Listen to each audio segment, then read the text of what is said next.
একদিন গলদঘর্ম হয়ে আপিস থেকে ফিরে কান পেতে গিন্নির অমৃত বাণী শুনছি, মানে বিষ বাক্য আর কি, হজম করছি।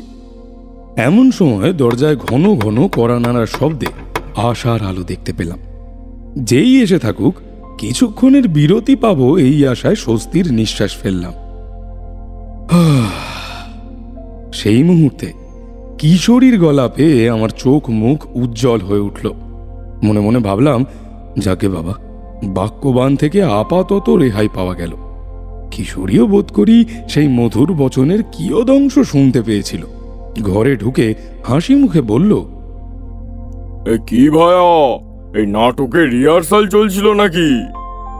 গিন্নি লজ্জায় ঘোমটা টেনে ঘরের ভিতরে চলে গেলেন। আমি তো হে হে করে হেসে উঠলাম। খাসা বলেছ ভায়া, রিহার্সালই বটে। বেশ জোরালো নাটক, নিত্য নৈমিত্তিক ব্যাপার। কথা শেষ করে দুজনে একসাথে হেসে উঠলাম। গিন্নি চা দিয়ে গেলেন। চায়ের কাপ হাতে নিয়ে কিশোরী বলল, এই কেমন মেঘ করেছে দেখেছো বিভূতি ভায়া? এই তোমার হাতে সময় থাকলে একবার ঠাকুর মশাইয়ের বাড়িতে গেলে মন্দ হয় না, কি বলো? সে আর বলতে, আমি তো সব সময় প্রস্তুত। জলভরা মেঘ দেখলে ওনার কথা মনে পড়ে বই কি। বৃষ্টির সাথে ওনার কাছে যাওয়ার একটা বিশেষ যোগসূত্র তো আছে। এই চলো তবে বেরিয়ে পড়ি। আমিও দ্রুত পোশাক বদলে ছাতা নিয়ে কিশোরীর সাথে মঠ লেনের উদ্দেশ্যে বেরিয়ে পড়লাম। বাস থেকে নেমে হেঁটে গেলাম। মোড়ের মাথা থেকে কিশোরী অন্যান্য দিনের মতোই এক প্যাকেট পাসিং শো কিনে নিল। আমিও তেলে ভাজা মোচার চপ, বেগুনি ইত্যাদি নিয়ে মঠ লেনের দিকে পা বাড়ালাম। চারি মায়ের হাতের তৈরি কড়া আদা চায়ের সাথে আহা জমবে ভালো। বেশ লালায়িত হয়ে উঠেছিলাম গরম গরম তেলে ভাজার গন্ধে। আহা, কি বলবো। যাই হোক, খুব শীঘ্রই পৌঁছে গেলাম গলির ভিতরে, সেই বহু আকাঙ্ক্ষিত বিশেষ দরজাটির কাছে। দরজা যথারীতি খোলাই ছিল। আমরা ঢুকে পড়লাম। অমনি সঙ্গে সঙ্গে বৃষ্টি শুরু হয়ে গেল। চারি বৈঠকখানার দরজা খুলে দিয়ে হাসি মুখে বলল, আপনারা একটু বসুন কাকা বাবু। বাবা মশাই বিশেষ দরকারে তার এক শিষ্যের বাড়িতে গেছেন, ফেরার সময় হয়ে এলো বলে আমি চা বসাচ্ছি। চারির মুখে সব সময় হাসি লেগে থাকে। বড়ই ধীর স্থির শান্ত স্বভাবের মেয়ে। আমি তার হাতে শালপাতার চ্যাঙাড়িটা ধরিয়ে দিয়ে হাত পা ধুয়ে বৈঠকখানা ঘরে গিয়ে বসলাম। ঘরটা কেমন যেন ফাঁকা ফাঁকা লাগছিল। ঠাকুর মশাইকে ছাড়া বৈঠকখানা শূন্য মনে হয়। তক্তপোষের ওপর বসেও শান্তি লাগে না। আমিও তার কথায় সায় দিয়ে অপেক্ষা করে রইলাম। হঠাৎ আমার মাথায় একটা বুদ্ধি খেলে গেল। তবে সেটা শুভ বুদ্ধি নয়, বরং সেটাকে ফন্দি বলাই ভালো। যদিও প্রতিবার তারানাথের কাছে আমায় হার স্বীকার করতে হয়, তবুও হাল ছাড়ার পাত্র আমি নই। মাঝে মাঝে মাথায় ও বুদ্ধিগুলো ভর করে। আমি বৈঠকখানা থেকে বেরিয়ে একবার উঁকি মেরে চারিদিকে দেখে এলাম। চারি চায়ের জল চাপিয়ে রাতের কুটনো কুটছে। বুঝলাম তারানাথ এলে মুড়ি মাখতে বসবে। ব্যাস, অমনি আমি সেই সুযোগটাকে কাজে লাগিয়ে কিশোরীকে বললাম, ভায়া, বাইরে গিয়ে জুতোটা পরে নাও। কোনো নতুন ফোন দিয়ে আনলে বুঝি? আমি হেসে বললাম, আজ না হয় আবার একটা পরীক্ষা হয়ে যায়। তুমি জুতো পরে বাড়ির পিছনে চলে যাও, আমি বৈঠকখানা ঘর বন্ধ করে দিয়ে আসছি। এই বলে আমি বৈঠকখানা ঘরের বাইরে থেকে আগের মতো কবজা এঁটে বন্ধ করে দিলাম। পায়ে জুতো গলিয়ে চুপি চুপি বাড়ির পিছনে গিয়ে ওঁত পেতে রইলাম। জোরে বৃষ্টি পড়ছে, আর আমরা ছাতা মাথায় সেই বৃষ্টির মধ্যেই দাঁড়িয়ে আছি। তবে খুব বেশিক্ষণ অপেক্ষা করতে হলো না। মাত্র মিনিট পাঁচেকের মধ্যেই ঠাকুর মশাই এসে হাজির হলেন। ছাতা মাথায় চারিকে ডেকে বললেন, চারিমা, আমার হাতে পায়ে একটু জল দে মা, আর তোর কাকা বাবুদের বৈঠকখানায় এসে সুস্থির হয়ে বসতে বল। আমি ভারী অপ্রস্তুত হয়ে পড়লাম। কিশোরী চাপা স্বরে বলল, পরীক্ষায় আবার সেই ফেল করেই গেলাম ভায়া, কোনো লাভ হলো না। চারি এসে বলল, চা হয়ে গেছে কাকা বাবু, আপনারা তক্তা বসে উঠে বসুন, আমি আচারে তেল দিয়ে মুড়ি মেখে নিয়ে আসছি। চারির কথা শুনে আমরা ফের বৈঠকখানায় গিয়ে হাজির হলাম। তারানাথ হাত পা ধুয়ে ঘরে এলেন। আমি আর চোখ তুলে তাকাতে পারলাম না।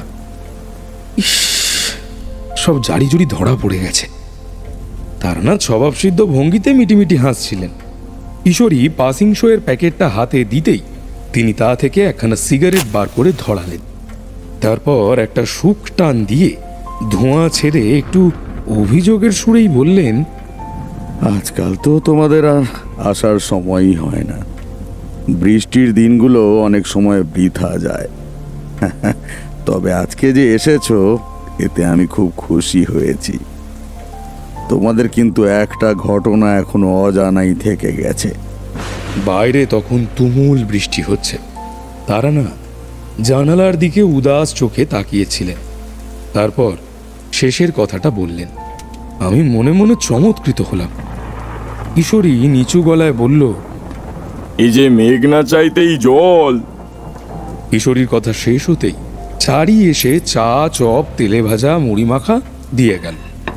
তারানাথ বললেন, তোর রেখেছিস তো মা?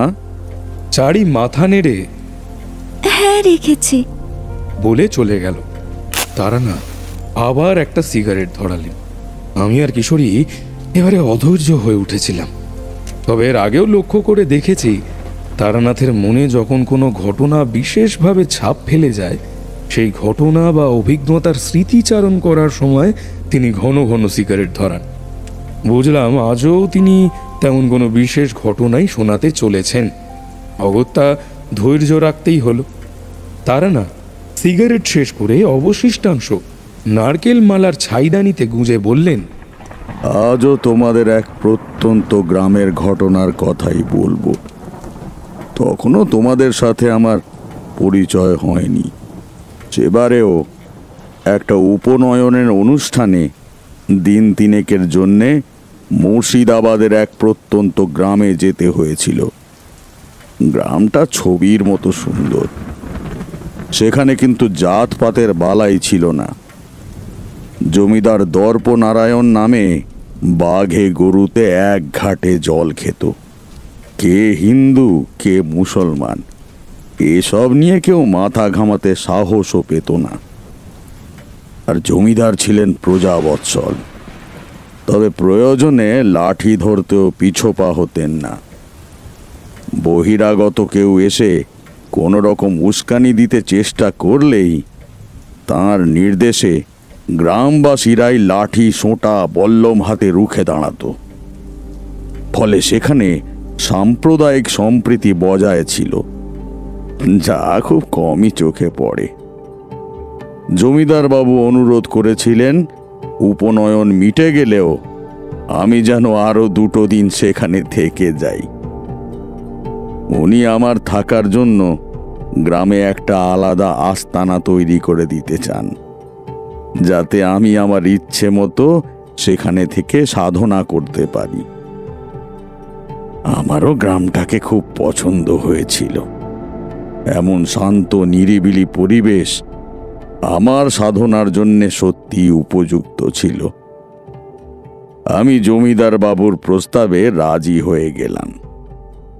সে যাই হোক, জমিদার বাবুর নাতির উপনয়নের অনুষ্ঠান সম্পন্ন করে পরের দিন সকালে গ্রামটা প্রদক্ষিণ করার তোড়জোড় করছি, এমন সময় কলকাতা থেকে খবর এলো যে চারির মা খুব অসুস্থ। আমি যেন পত্র পাওয়া মাত্র কলকাতা চলে যাই। এক পত্রবাহক এসে খবরটা দিয়ে গেল। আমিও আর কাল বিলম্ব না করে কলকাতার উদ্দেশ্যে বেরিয়ে পড়লাম। এই পর্যন্ত বলে তারানাথ একটু বিরতি নিলেন। এখানে বলে রাখি, আমি আর কিশোরী খুব কম সময়ের মধ্যেই অর্ধেকের বেশি মুড়ি মাখা সাবার করে দিয়েছিলাম। এমনকি গল্প শোনার ঘোরে তারানাথের মুড়ির বাটিকে নিজের ভেবে ওই আর কি বেশ কিছুটা মুড়ি মাখা তুলে নিয়েছিলাম। অথচ তিনি তখনও চা ছাড়া কিছুই মুখে তোলেননি। আমি লজ্জিত হয়ে চারিকে ডেকে আমার কীর্তির কথা জানালাম। চারি হাসি মুখে বলল, আপনি চিন্তা করবেন না কাকাবাবু, আরও আছে, আপনি নিশ্চিন্তে বসুন গিয়ে। কিছুক্ষণের মধ্যেই চারি এসে সকলের জন্য আরেক দফা চা আর মুড়ি মাখা দিয়ে গেল। আর আর তারপর তারপর কি হলো ঠাকুরমশাই? তারানাথ চপ মুড়ি খেতে খেতে চায়ে চুমুক দিয়ে বললেন, এর প্রায় মাস খানেক পরের ঘটনা।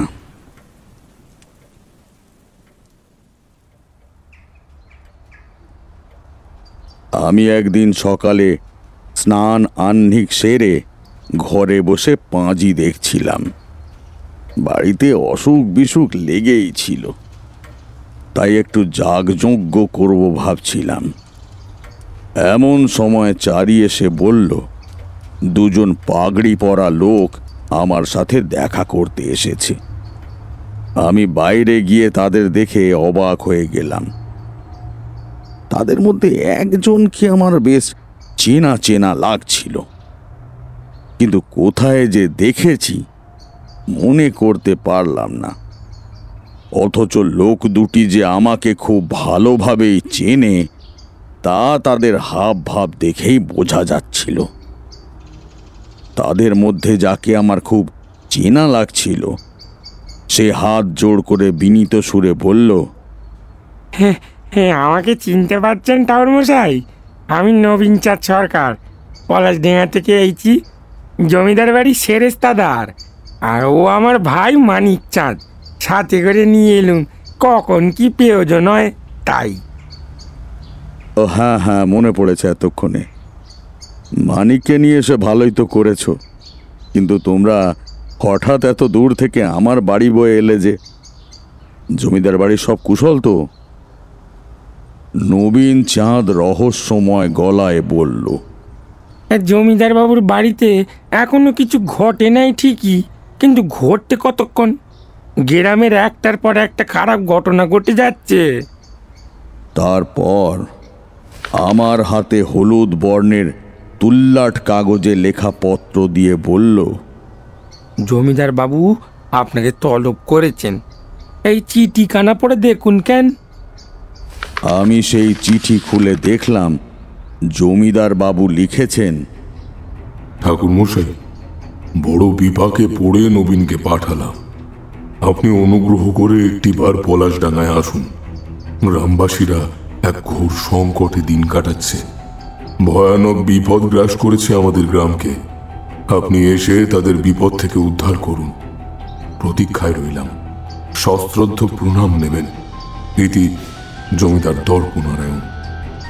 আমি চিঠিটা পড়ে বেশ আতান্তরে পড়ে গেলাম, কারণ ওই সময় তারাপীঠে আমার এক ভক্তের বাড়িতে তার মেয়ের বিয়ে উপলক্ষে আমার কিছুদিন কাটিয়ে আসার কথা ছিল। অনেক ভেবে একটা উপায় স্থির করলাম। সেখানে তার করে জানিয়ে দিলাম বিবাহের অনুষ্ঠানে যেতে অপারগ।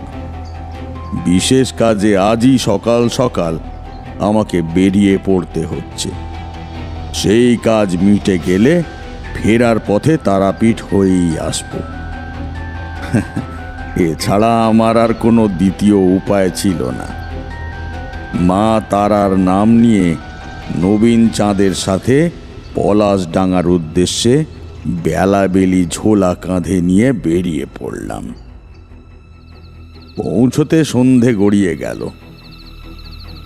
1 মাস আগেও যে গ্রামকে আমি শান্ত নিবিড় দেখে এসেছি, সেই গ্রামের পরিবেশ এই কদিনের মধ্যে কতখানি অশান্ত হয়ে উঠেছে তা সচক্ষে দেখলাম। ঘরে ঘরে হাহাকার, বুক ফাটা কান্না, পথে ঘাটে লোকজনের মুখে উৎকণ্ঠা আর ভয়ের ছাপ। একধারে বিচার সভা বসেছে। সভাপতি গ্রামবাসীদের সদা সতর্ক থাকতে বলেছে। প্রকৃত ঘটনা কি তা তখনও আমি জানতাম না। নবীন চাঁদও নীরবে ছিল। যা শোনার জমিদার মশাইয়ের কাছ থেকেই শোনা সমীচীন হবে। তাই আমিও আর কোনো প্রশ্ন করলাম না। তবে নবীনের ভাই মানিক চাঁদ বলল, গ্রামে নাকি কোনো অপদেবতার উপদ্রব হয়েছে ঠাকুর মশাই। ওরা সেই সব নিয়েই আলোচনা করছে। সত্যি কি মিথ্যা আমার জানা নেই। যাই হোক, কিছুক্ষণের মধ্যে আমাদের গরুর গাড়িটা পলাশডাঙ্গার জমিদার বাড়ির সামনে গিয়ে হাজির হলো। গাড়ি থেকে নেমে জমিদার বাড়ির নুড়ি ঢালা পথ ধরে এগোতেই জমিদার দর্পনারায়ণের গলা পেলাম। তিনি বাড়ির একতলা বৈঠকখানার ঘরে বসেছিলেন। আমাদের গাড়ি থেকে নামতে দেখে আপ্যায়ন করে ভিতরে নিয়ে গিয়ে বসালেন। দর্পনারায়ণের মুখে গভীর দুশ্চিন্তার ছাপ ছিল। দেখলাম তিনি মুষড়ে পড়েছেন। ভৃত্য রামহরিকে ডেকে আমার জন্যে বরাদ্দ দক্ষিণের ঘরখানা খুলে দিতে বললেন।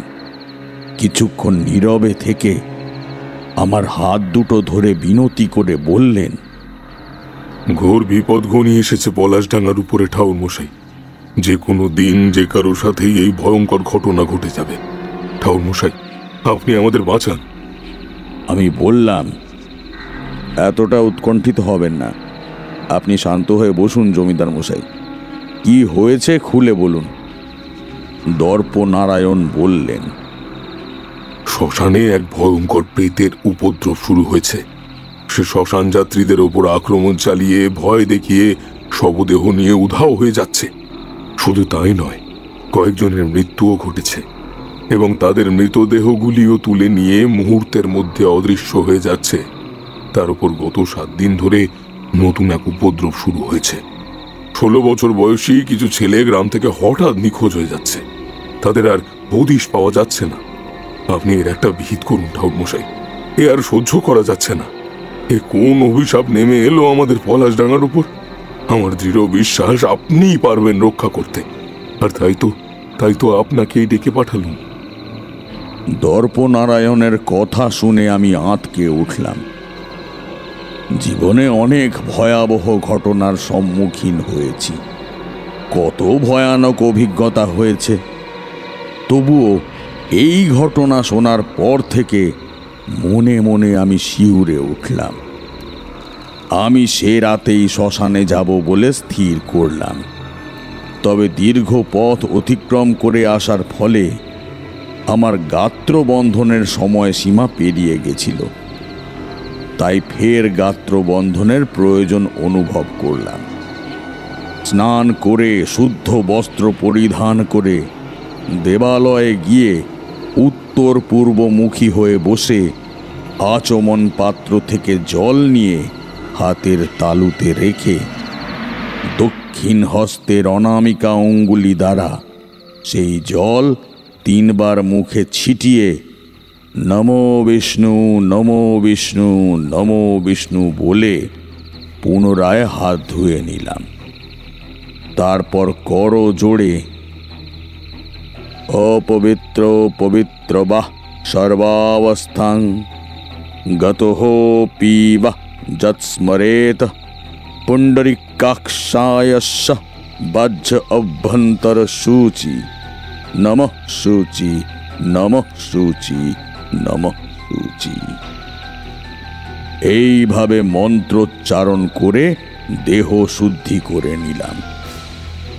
এরপর গৃহশুদ্ধি, আসন শুদ্ধি, পুষ্প শুদ্ধি করে গাত্রবন্ধন প্রক্রিয়াটি শুরু করে দিলাম। ওম হুম হুম হ্রিং হ্রিং কালিকে ঘোরদ্রংষ্টে প্রচণ্ডে চণ্ডনায়িকে দানো বানো দারো হর হর নমো সার্ঘ মহাবিঘ্ন ছেদয় ছেদয় স্বাহা ওম ফট ওম। 10 10 বার মন্ত্রটি পাঠ করে প্রতিবার নিজের হৃদয় বা শরীরে ফোঁক দিয়ে দেহবন্ধন প্রক্রিয়াটি সম্পন্ন করলাম। সে রাতে হাতে খুব কম সময় ছিল। আমি দেবগৃহ থেকে বেরিয়ে দর্পনারায়ণকে বললাম, এবার আমি শ্মশানের দিকে রওনা দেব।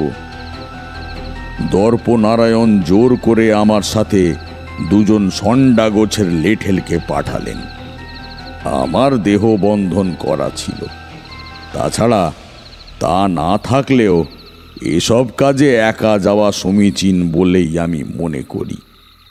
তাই বললাম, সাথে কারো যাওয়ার প্রয়োজন নেই, আমি একাই যাব। কিন্তু দর্পনারায়ণ আমাকে কিছুতেই একা যেতে দিলেন না। অগত্যা নিরুপায় হয়ে লেঠেলদের সাথে নিয়েই গেলাম। ওদিকে আমরা আসার সময় যে আলোচনা সভাটি বসেছিল সেটি সমাপ্ত হওয়ার পর জনা কয়েক লোকের জটলা সৃষ্টি হয়েছিল। তারা কৌতূহলী দৃষ্টিতে আমাকে দেখছিল। ওদের মধ্যে বরেন গাঙ্গুলি নামক ব্যক্তিটির সাথে দর্পনারায়ণের নাতির উপনয়নের অনুষ্ঠানে আমার পরিচয় হয়েছিল। ছেলেটি বেশ অমায়িক স্বভাবের। বরেন আমাকে দেখে এগিয়ে এলো। এত রাতে শ্মশানে যাচ্ছি শুনে সে চিন্তিত হয়ে আমাকে যেতে নিষেধ করে। তারপর আমি তাকে সব কিছু বুঝিয়ে বলতে সে আমাকে বলল, বলছিলাম কাল সকালে গেলে হয় না ঠাকুরমশাই? ওখানে সন্ধ্যের পর থেকেই তেনাদের ভয়ানক উপদ্রব শুরু হয়ে যায় যে। আমি তাকে শান্ত করে বললাম, আমাকে নিয়ে ভেবো না, আমার গাত্রবন্ধন করা আছে। আসলে রাতের অন্ধকারে যা আমাদের চোখে স্পষ্ট ধরা দেয়, দিনের আলোয় তা অন্তর্হিত হয়ে যায়। অতএব আমাকে এখনই সেখানে যেতে হবে। বরেন আর কিছু বলল না। বাকিরাও আমাদের অনুসরণ করে পিছু পিছু আসছিল। তাদের মধ্যে রীতিমতো গুঞ্জন শুরু হয়ে গেছিল। আমি তাদের উদ্দেশ্যে হাত তুলে বললাম, তোমরা সকলে ফিরে যাও। যে কাজে যাচ্ছি সেখানে কোলাহল হলে আমার কাজের অসুবিধে হবে। তাছাড়া আমি আপাতত বিপদ মুক্ত, বরং এত রাতে সেখানে গেলে তোমাদের বিপদ হতে পারে। কোনো প্রয়োজন হলে আমি নিজেই তোমাদের ডেকে পাঠাবো। আমার কথা শুনে ওরা শান্ত হয়ে চলে গেল। বরেন কিন্তু কিছুতেই আমার সঙ্গ ছাড়ল না। সে একান্ত অনুরোধ করে বলল, আমি আপনার কাজে কোনো রকম বাধা সৃষ্টি করব না ঠাকুরমশাই, আমাকে নিয়ে চলুন। প্রাণের মায়া আমি করি না, বরং আমার দ্বারা যদি কেউ উপকৃত হয় সেই চেষ্টাই করি। কিন্তু শ্মশানের ব্যাপারে গাঁয়ের অধিকাংশ লোকের মনে বরাবর নানা রকম আচার বিচার আর গেঁয়ো কুসংস্কার আছে। হয়তো সাহস করে এগিয়ে যাবে ঠিকই, কিন্তু মাঝপথে হঠাৎ বেঁকে বসবে। এমন আগেও ঘটেছে। তাই মনে অনেক সন্দেহ থাকলেও স্রেফ উপযুক্ত সঙ্গীর অভাবে সেই সন্দেহ নিরসনের জন্য একা কোনো সাহসী পদক্ষেপ নিতে পারিনি। আজ তাই আপনার সঙ্গ ধরে যেতে চাই। আপনি আর না করবেন না ঠাকুরমশাই। বরেনের ইচ্ছা শক্তি আর সাহস দেখে আমি ওকে সঙ্গী করে নিলাম। ওর হাতে একটা মাদুলি পরিয়ে বেঁধে দিলাম। অধিক সন্ন্যাসীতে গাজন নষ্ট হয়, তাই লেঠেলদের বুঝিয়ে সুঝিয়ে জমিদার বাড়িতে পাঠিয়ে দিলাম। বরেন আর আমি চুপচাপ লালমাটির রাস্তা ধরে পলাশের ঝোপ ঝাড় বট অশ্বত্থের বন পেরিয়ে এগিয়ে চললাম পলাশডাঙ্গার মহাশ্মশানের দিকে। পথে যেতে যেতে অনুভব করলাম অদৃশ্য কিছু আমাদের পিছু নিয়েছে। অপদেবতারা ইচ্ছে মতো রূপ ধারণ করতে পারে, সূক্ষ্ম হাওয়ায় মিশে যেতে পারে। বুঝলাম তেমন কোনো অদৃশ্য শক্তি আমাদেরকে অনুসরণ করছে। দূর থেকে কুকুরের ডাক হায়নার হাসি আর একটা চাপা গর্জন ভেসে আসছিল। মিনিট 20 পথ অতিক্রম করার পর আমরা শ্মশান ধারে পৌঁছে গেলাম। বরেনের মধ্যে কোনো প্রতিক্রিয়া হতে দেখলাম না। সে এক মনে হাতের লাঠিটা নিয়ে এগিয়ে চলেছে। সত্যি লোকটার সাহসিকতা দেখে আমি খুব খুশি হলাম। শ্মশান ভূমিতে পা রাখতেই যত্রতত্র হাড় গোড়, কাটা মুন্ডু, হাত পায়ের কাটা আঙুল, অবশিষ্ট দেহাংশ ইত্যাদি ছড়িয়ে ছিটিয়ে পড়ে থাকতে দেখে বুঝলাম এ কোনো অপদেবতার কাজ নয়। অপদেবতাদের মধ্যেও প্রকারভেদ থাকে, কিন্তু তারা কখনোই শ্মশান থেকে মৃতদেহ তুলে নিয়ে যাবে না। তাদের অনেক অলৌকিক ক্ষমতা থাকে। অনিষ্ট সাধনকারী অপদেবতারা ক্রুদ্ধ হলে উদরপূর্তির জন্যে তারা অনেক সময় রূপ বদল করে গ্রামে ঢুকে গরু, ছাগল, মানুষ যাকে পায় তাকেই গ্রাস করে। আবার কোনো কোনো প্রত্যন্ত গ্রামাঞ্চলে তাদের শ্মশানের দেবতা রূপেও আরাধনা করা হয়। বরেনকে সে কথা জানালাম। বরেন বলল, ঠাকুরমশাই, আপনি সিদ্ধতান্ত্রিক। আপনি আপনার বিশেষ দৃষ্টি দিয়ে যা দেখতে পান, আমাদের সাধারণ দৃষ্টিতে তা ধরা পড়ে না। এই অপদেবতার কথা গ্রামবাসীদের মুখে মুখে রটছে মাত্র, আসল সত্যটা কেউ জানে না। সবচেয়ে দুঃখজনক ঘটনা হলো 16-17 বছরের ছেলেগুলো কিভাবে একের পর এক উধাও হয়ে যাচ্ছে। সন্তানহারাদের কষ্ট চোখে আর দেখা যায় না ঠাকুরমশাই। আমরা কথা বলতে বলতে শ্মশানের শান বাঁধানো পুকুর ঘাটে বসলাম। কিছুক্ষণ আগে দূর থেকে ভেসে আসা সেই জান্তব গর্জনটা খুব কাছে এগিয়ে এসেছে। উৎকর্ণ হয়ে শুনে বুঝতে পারলাম আওয়াজটা এই বিশাল শ্মশান ভূমির আশেপাশেই কোথাও হচ্ছে। শ্মশানের বেশিরভাগ অংশটাই ঝোপঝাড়ে পরিপূর্ণ। সেদিকেই হয়তো কোনো বন্য পশু আছে। তবে হ্যাঁ, ওই অঞ্চলে বাঘ ভাল্লুকের কোনো অস্তিত্ব ছিল না। শ্মশান থেকে বেরিয়ে আমরা প্রথমে বরেনের প্রতিবেশী লালু বাবুর বাড়িতে গেলাম। সেখানে গিয়ে শুনলাম দিন 7 আগে ওনার ছেলে কানাই রোজকার মতো দীননাথ মিত্তিরের ছেলে গোপালের সাথে বিকেলে ফুটবল খেলতে মাঠে গেছিল। সন্ধে পার হয়ে গেল, তবু ছেলে বাড়ি ফিরছে না দেখে লালু বাবুর স্ত্রী গোপালদের বাড়িতে খোঁজ নিতে বলেছিলেন। লালু বাবু সেখানে গিয়ে শুনলেন কানাই নাকি অনেকক্ষণ আগেই খেলা ছেড়ে উঠে গেছে। আমরা যখন দীননাথ বাবুর বাড়িতে গেলাম, গোপাল ম্রিয়মান হয়ে ঘরে বসেছিল।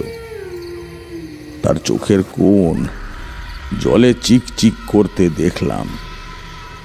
বেচারা গোপাল ধরা ধরা গলায় বলল, আমিও যদি ওর সাথে সেদিন খেলা ছেড়ে উঠে আসতুম তাহলে এমন ঘটনা ঘটতো না। তবে কানু সেদিন খেলা ছেড়ে উঠে যাবার সময় আমি ওকে প্রশ্ন করেছিলুম, আজ এত তাড়াতাড়ি চলে যাচ্ছিস কেন? এখনো তো ভালো করে খেলা শুরুই হলো না। কানাই মাঠের ধারে দাঁড়িয়ে এক মনে বট গাছের দিকে তাকিয়ে কাউকে দেখছিল।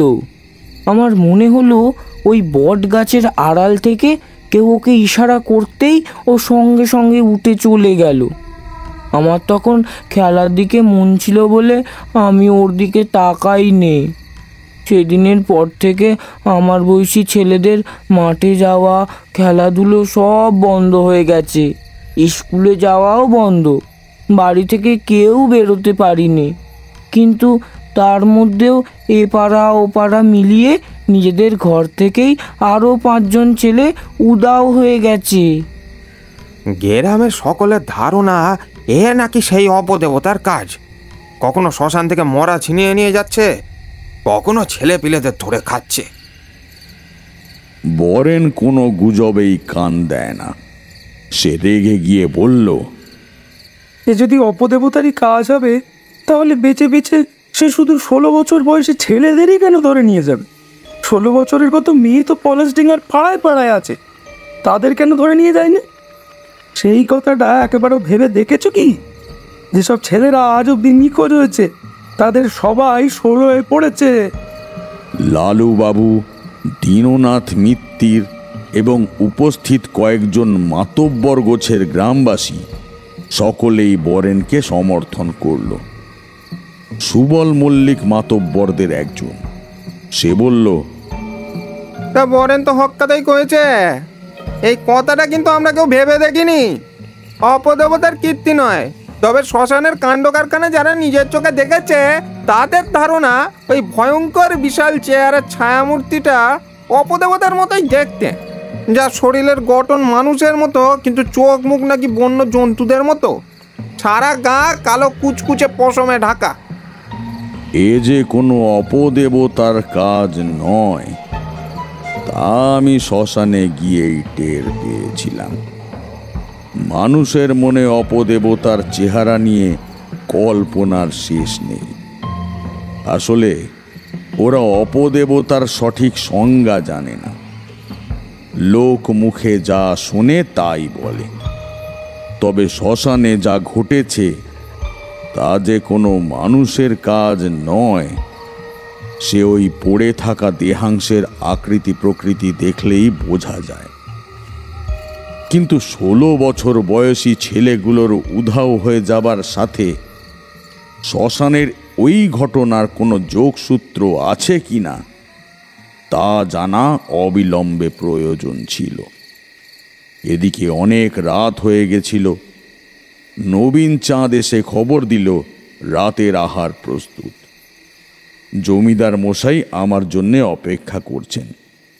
তাই স্থির করলাম পরের দিন সকালে আরও একবার শ্মশান ধারে ঘুরে যাব। বিশেষ করে শ্মশানের ওই জঙ্গলাকীর্ণ অংশে একবার যাওয়া প্রয়োজন। অতিলৌকিক বা লৌকিক কিছু থাকুক বা না থাকুক, আমি উপলব্ধি করেছিলাম খুব শীঘ্রই আমাকে শ্মশানকালীর পুজোয় বসতে হবে। এদিকে জমিদার বাড়িতে ফিরে খাবার ঘরে গিয়ে দেখি খাওয়া দাওয়ায় এলাহি ব্যাপার। পঞ্চব্যঞ্জন তো রয়েইছে, তার সাথে উৎকৃষ্ট সব মিষ্টান্ন দ্রব্য। আমি এত সব একসাথে খেতে পারবো না। রাতে আজকাল পরিমিত আহার করি। এই কথা আমি জানিয়ে দিলাম। রাতের আহারাদির পর আমি আমার ঘরে গিয়ে মনে মনে প্রয়োজনীয় দ্রব্যের তালিকা প্রস্তুত করছিলাম। এমন সময় হঠাৎ একটা কান্নার শব্দ শুনতে পেলাম। কোনো অল্প বয়সী তরুণীর গলা। কোনো গভীর যন্ত্রণায় সে ফুঁপিয়ে ফুঁপিয়ে কাঁদছে। আমি জানলা দিয়ে উঁকি মেরে তাকে দেখার চেষ্টা করলাম, কিন্তু জমাট বাঁধা অন্ধকারে কাউকে চোখে পড়ল না।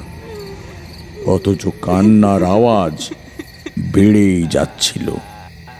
গ্রামে সব বাড়িতেই সদর দরজা ছাড়াও বাড়ির পিছন দিকে একটা করে হুড়কোয়াটা দরজা থাকে, তাকে খিড়কির দোর বলে। জমিদার বাড়িতেও খিড়কির দরজা ছিল। মূল ফটকটা একটু দূরে, তাই আমি শেষে বাধ্য হয়ে খিড়কির দোর খুলেই বাইরে বেরিয়ে এলাম। কান্নার শব্দ লক্ষ্য করে সেদিকে যেতেই একটা অদ্ভুত দর্শন নারী মূর্তিকে দেখে আমি থমকে গেলাম। তখন তার কান্না থেমে গেছে, শুধু ভয়ঙ্কর গর্জন ভেসে আসছে তার নাক মুখ থেকে। আমার মনে পড়ে গেল শ্মশান ঘাটে বসে বরেনের সাথে কথা বলার সময় পাশের জঙ্গল থেকে এই গর্জনটাই ভেসে এসেছিল।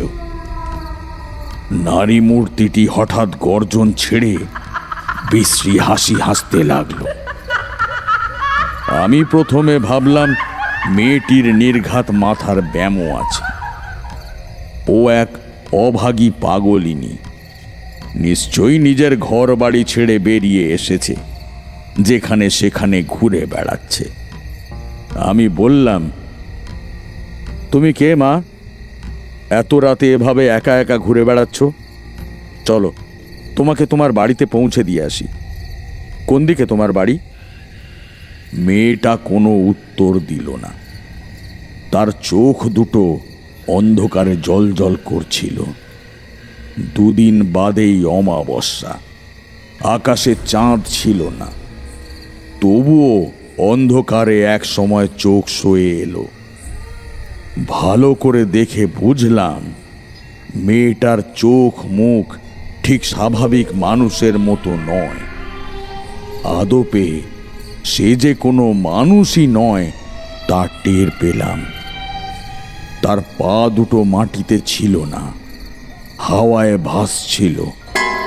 সে প্রথমে আমার দিকে বিকট রূপ করে তেড়ে এলো, তারপর খানিকক্ষণ আমার মুখের দিকে অপার্থিব দৃষ্টিতে ঘুরে ফিরে কি যেন দেখল। তখনই তার চেহারার বিভৎসতা লক্ষ্য করলাম।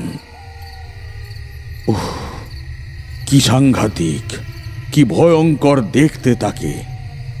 আমি আমার অভিজ্ঞতায় যত ভয়ঙ্কর বিভীষিকাময় প্রেতিনী, পিশাচিনী, যক্ষিণী, অপদেবী দেখেছি, তাদের অতি ভয়ঙ্কর রূপকেও ওই নারী মূর্তির রূপের কাছে অতি তুচ্ছ বলেই মনে হবে। রক্তমাখা লাল সাদা দাঁতের ফাঁকে খেলা করছে নিষ্ঠুর হাসি। দেখলে মনে হয় এখনই গিলে খাবে। পরক্ষণেই হঠাৎ ভোজবাজির মতো আমার চোখের সামনে থেকে উধাও হয়ে গেল। যাবার মুহূর্তে বলে গেল,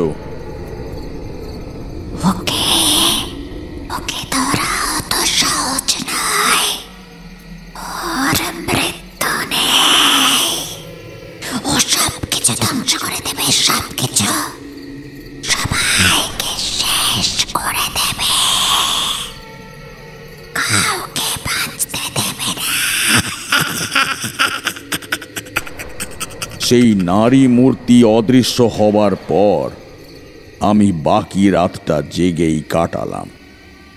সেই নারী মূর্তি যাবার সময় যা বলে গেল, তা কি তার সাবধান বাণী নাকি ভীতি প্রদর্শন, সেই মুহূর্তে আমি ঠিক অনুধাবন করতে পারলাম না।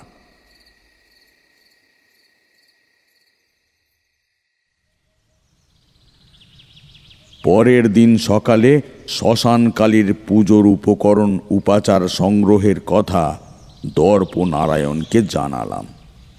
তিনি তখনই লোক পাঠিয়ে সব জোগাড় করে আনার ব্যবস্থা করে দিলেন।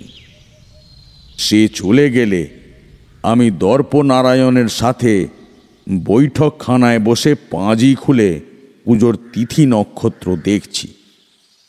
এমন সময় কতগুলো খুব চেনা গলা পেলাম ফটকের বাইরে থেকে। মহিলা কণ্ঠে কান্নাকাটির শব্দও শুনতে পেলাম। দর্পনারায়ণ ব্যস্ত সমস্ত হয়ে উঠে দাঁড়ালেন।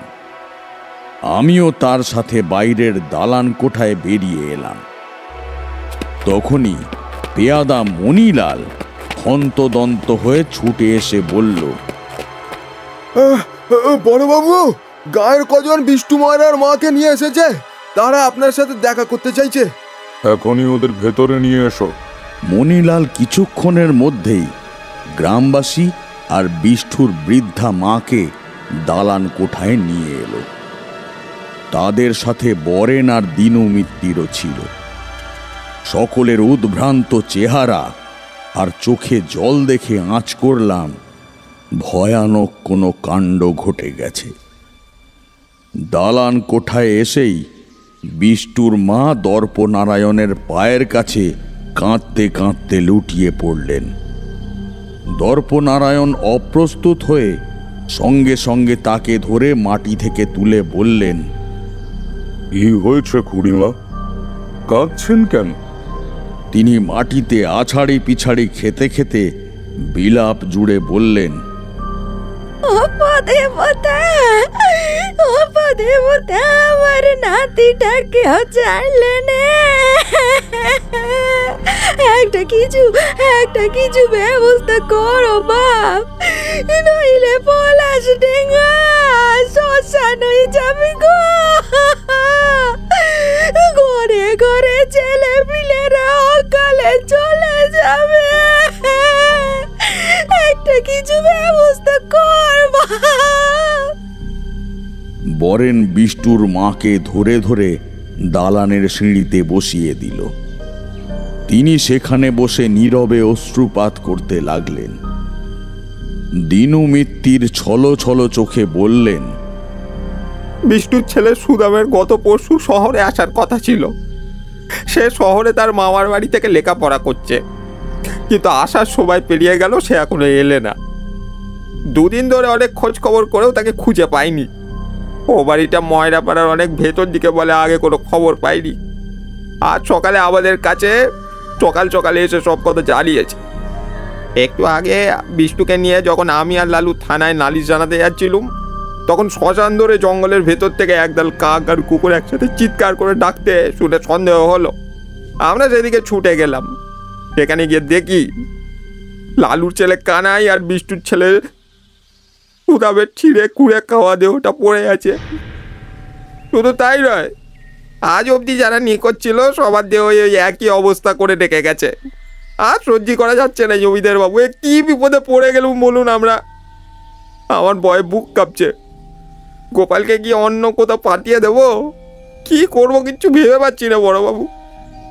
দর্পনারায়ণ তার লোকেদের ডেকে বললেন, আজই পাড়ায় পাড়ায় ডেরা পিটিয়ে জানিয়ে দাও, আর কারো বাড়িতে যদি 16 বছর বয়সী ছেলে থাকে কিংবা কয়েকদিনের মধ্যেই 16 পড়তে চলেছে এমন ছেলেদের নিয়ে আজ দুপুরের মধ্যে তারা যেন আমার কাছে চলে আসে। আমি ওই ছেলেদের আশ্রয় দেব। যতদিন না এর একটা বিহিত হয় ততদিন ছেলেরা আমার আলয়ে নিরাপদ থাকবে। দিনু, তোমার ছেলেকে নিয়ে এখনই চলে এসো। পরিচিতদের খবরটা জানিয়ে দাও। খালি চোখে বাইরে থেকে তাকে দেখে কঠিন মনে হলেও সেই মর্মান্তিক ঘটনাগুলো দর্পনারায়ণের মনে যে গভীর ক্ষতর সৃষ্টি করেছিল, অন্তর্ভেদী দৃষ্টি দিয়ে আমি তা পর্যবেক্ষণ করেছিলাম। তার প্রজাবৎসলতা ও মানব দরদি মনোভাবের কথা আমি আগেই শুনেছিলাম। সেদিন নিজের চোখে দেখলাম। বরেনের সাথে কিছু সলা পরামর্শ করে আমি বেরিয়ে পড়লাম। পূর্ব পরিকল্পনা মতো সেদিন সকালে আমার শ্মশানে যাবার কথা ছিল।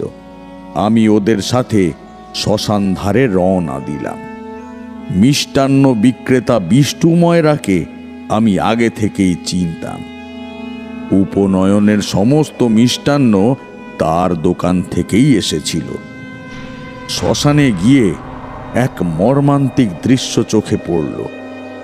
দেখলাম বিষ্টু ময়রা আর লালুবাবু ছেলেদের রক্তমাখা জামা কাপড় আর অবশিষ্ট দেহাংশ বুকে আঁকড়ে চোখের জল ফেলছে। পাশে তাদের মায়েরা, কেউ বুক ফাটা আর্তনাদ করে কাঁদছে, কেউ জ্ঞান হারিয়ে লুটিয়ে পড়েছে। হাহাকারে ভরে গেছে পলাশ ডাঙার বাতাবরণ। মনটা ভারাক্রান্ত হয়ে উঠেছিল। আমার চোখেও জল এসে গেল সেই করুণ দৃশ্য দেখে। গ্রামবাসীদের ভিড় উপচে পড়েছিল। সবাই স্তব্ধ হয়ে গেল কতগুলো তরতাজা প্রাণের অকাল মৃত্যু ঘটতে দেখে। আমি আমার সিদ্ধান্ত পরিবর্তন করলাম। আমার কেবলই মনে হচ্ছিল আগের রাতে দেখা সেই অশরীরী নারী মূর্তি আমাকে এমন কোনো ইঙ্গিত দিতে চেয়েছে যার সাথে প্রতিটা ঘটনা সম্পর্কযুক্ত। সেই সূত্র ধরেই আচমকা আমার একটা কথা মনে পড়ে গেল। সেই ভয়ঙ্কর নারী মূর্তি যেটুকু সময় অন্ধকারে মিশে দাঁড়িয়েছিল, তার জ্বলন্ত দৃষ্টি নিবদ্ধ ছিল পলাশ ডাঙ্গার জমিদার বাড়ির দিকেই। আমার মন বলছিল সবার আগে এই জমিদার বাড়ির প্রাচীন ইতিহাস জানা একান্ত প্রয়োজন। হাতে আর দুদিন মাত্র সময় অবশিষ্ট ছিল। তার মধ্যেই যা করার করতে হবে ভেবে আমি মধ্যাহ্ন ভোজনের পর কাউকে কিছু না জানিয়ে গোপনে খিড়কির দোর খুলে বেরিয়ে পড়লাম। যদিও পলাশডাঙ্গায় বয়োজ্যেষ্ঠ মানুষের সংখ্যা নিতান্তই কম, অধিকাংশই সময়ের নিয়মে গত হয়েছে। দর্পনারায়ণের কাঁচা বয়সে বিবাহ হয়ে পুত্র সন্তান দেবনারায়ণের বাবা হয়ে যান। ফলে দর্পনারায়ণ সঠিক সময়ের আগেই নাতির মুখ দেখেন।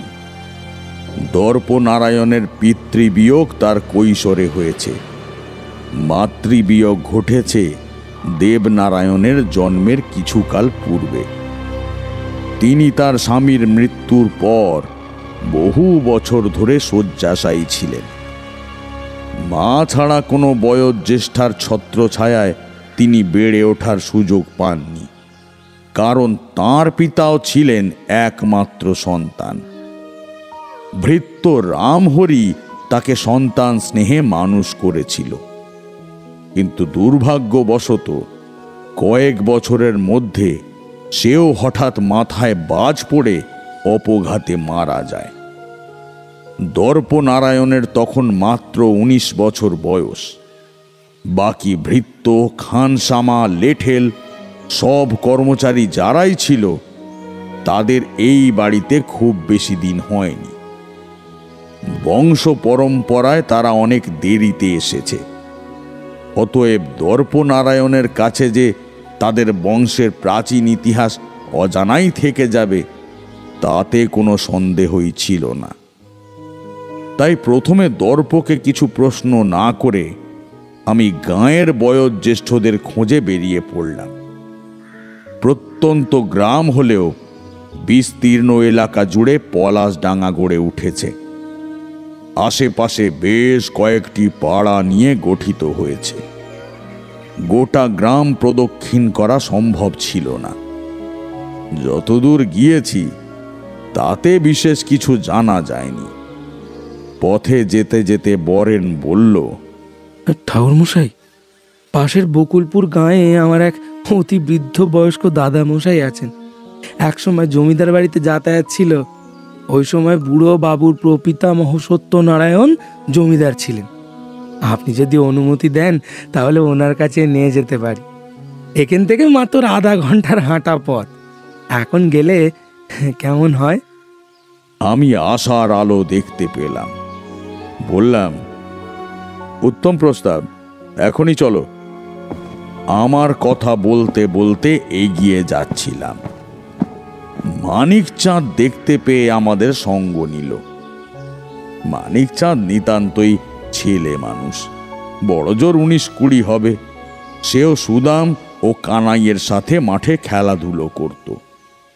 মানিকের মুখে তখনও শোকের ছায়া থাকলেও ও আমাকে কিছু একটা বলতে চাইছিল, কিন্তু বরেনকে দেখে ইতস্তত করছিল। সেটা টের পেয়ে বললাম, মানিকচাঁদ, তুমি যা বলতে চাও নির্ভয়ে বলো। মানিক আমার কথা শুনে স্বস্তি পেল। সে বলল, ঠাকুরমশাই, আপনি তো জানেন আমি আর দাদা জমিদার বাড়িতেই থাকি।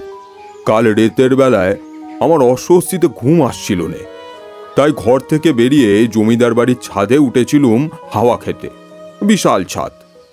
হঠাৎ দূরে শ্মশানের দিকে চোখ গেল, দেখলুম কোনো চিতে জ্বলছে না। আজকাল আর কেউ ভয়ে পলাশডাঙ্গার শ্মশানে সৎকারের জন্য মরদেহ নিয়ে যায় না, সবাই বকুলপুরের শ্মশানেই যায়। তাই শ্মশান ঘুটঘুটে অন্ধকারে ঢাকা, কিন্তু পাশের জঙ্গলের মধ্যে আগুন জ্বলতে দেখে আমি অবাক হয়ে গেলুম। ভালো করে দেখে ঠাউর হলো ওখানে কাঠকুটো জেলে কোনো যাগযজ্ঞ হচ্ছে। আমরা কেউ না কেউ রোজ রাতের দিকে ছাতে আসি, কিন্তু এতদিন কারো চোখে পড়েনি। বললে ঠিকই আলোচনা শুনতে পেতুম। আগুনটা কিছুক্ষণ পর নিভে গেল। তারপরেই একটা ভয়ানক দৃশ্য দেখবার পর থেকে এখনো পর্যন্ত আমার বুকের বাম দিকে হাতুড়ির ঘা পড়ছে। কি দেখলি মানিক? একটা এলোকেশী নারী মূর্তিকে ওই জঙ্গলের দিক থেকে আত্মনাদ করতে করতে ছুটে আসতে দেখলুম। আকাশে চাঁদ না থাকলেও পাকা রাস্তার দিক থেকে গ্যাসবাতির আলো মোটা পথের ওপর এসে পড়ছিল। সেই আলোয় তাকে স্পষ্ট দেখতে পেলুম। মানুষের মতো চেহারা, অথচ মুখের দিকে তাকালেই বোঝা যায় যে সেটা জীবন্ত নয়, ছুটছে নাকি হাওয়ায় ভাসছে তা বোঝার অবকাশ ছিল না। তার আগেই সে জমিদার বাড়ির কাছাকাছি চলে এলো। হাওয়ার সাথে পাল্লা দিয়ে 20 মিনিটের হাঁটা পথ মাত্র 3 মিনিট চলে এলো। আমি আর দাঁড়িয়ে থাকার অবস্থায় ছিলুম নে। তার অট্টহাসির শব্দ শুনে ওখানেই মাথা ঘুরে পড়ে গেলুম। তারপর আর কিছু মনে নেই। উঠে দেখলুম ভোর হয়ে আসছে। আমিও উঠে ঘরে চলে এলুম। বরেন মানিকের কথা শুনে বিস্ময়ে হাঁ করে চেয়ে রইল। আমিও যে তাকে দেখেছি তা ওকে জানতে দিলাম না, শুধু আমি মনে মনে হাসলাম। কিন্তু মানিকের কথা থেকে একটা সাংঘাতিক ভয়ঙ্কর তথ্য উঠে এলো। শ্মশান ধারের জঙ্গলে যজ্ঞের অনল। কি ব্যাপার তা বোঝার জন্য সেদিন রাতে বকুলপুর থেকে ফিরে শ্মশানের জঙ্গলে গেলাম। কিন্তু গিয়ে দেখলাম সব ভোঁ ভাঁ, কেউ নেই। সাথে লম্ফ নিয়ে গেছিলাম, কিন্তু কোথাও যজ্ঞকুণ্ড বা আগুন জ্বলার চিহ্ন মাত্র বা কালো পোড়া দাগটুকুও কোথাও চোখে পড়ল না। হতাশ হয়ে ফিরে আসছি, এমন সময় কান ঘেঁষে এক ঝলক শীতল বাতাস বয়ে গেল।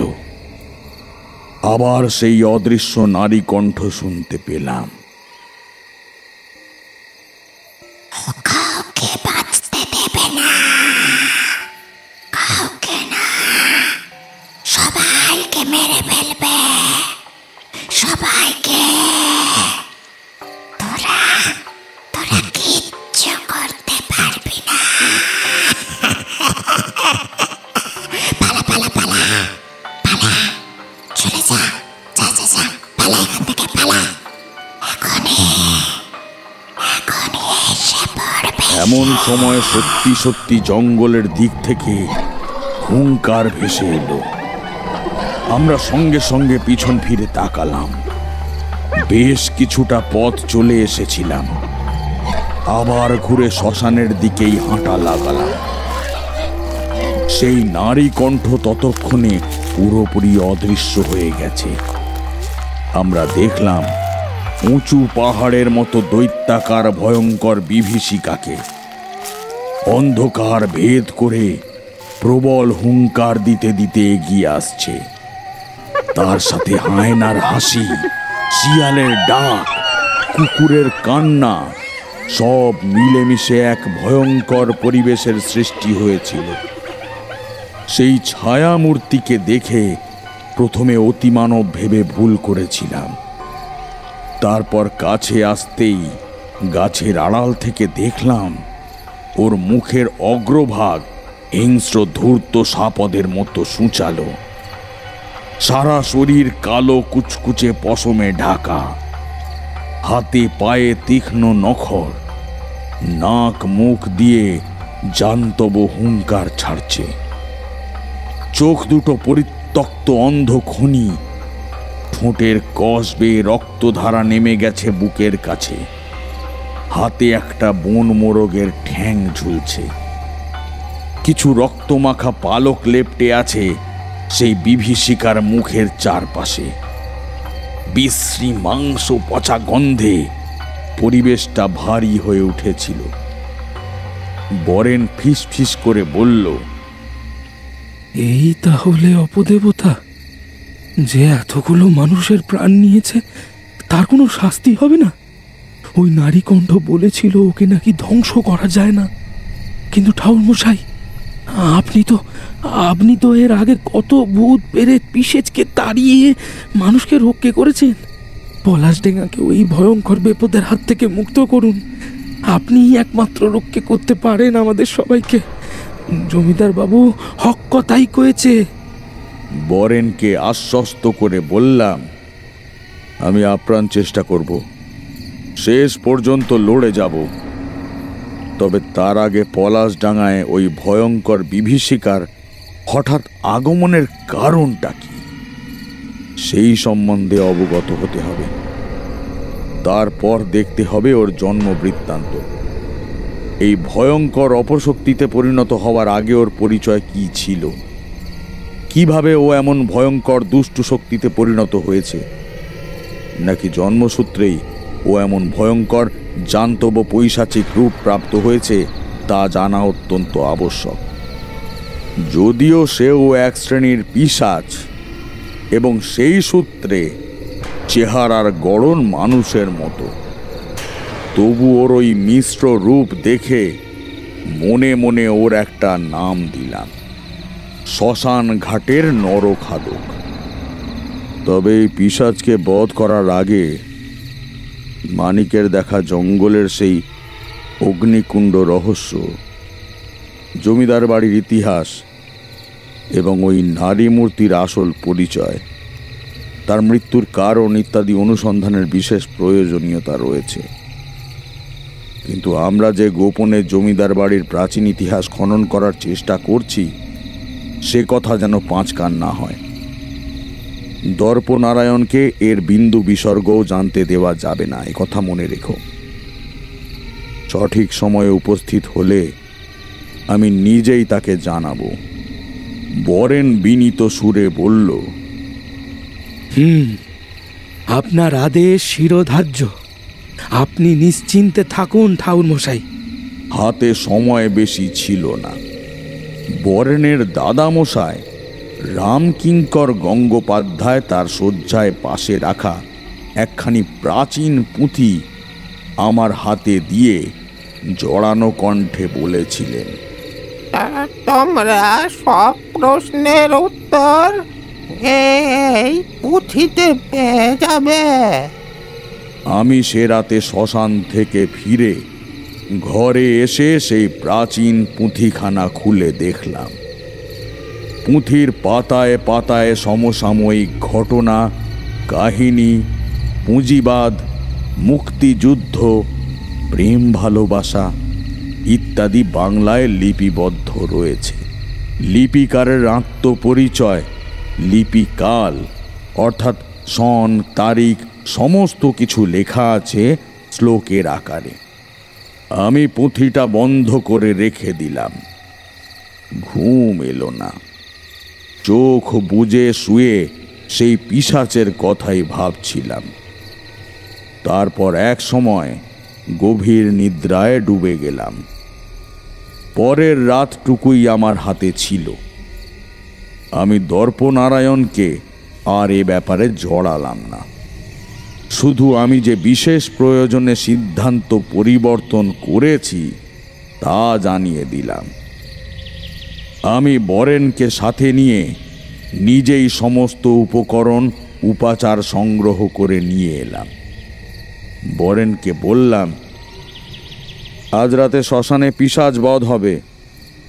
তুমি লালুবাবু, বিষ্ণু ও দীননাথকে খবর দিও। ওরা যেন বাকিদের খবর দেন। যাদের সন্তানকে পিশাচের শিকার হতে হয়েছে আমি তাদের সামনেই তাকে ধ্বংস করতে চাই। ওনারা যেন সকলেই উপস্থিত থাকেন।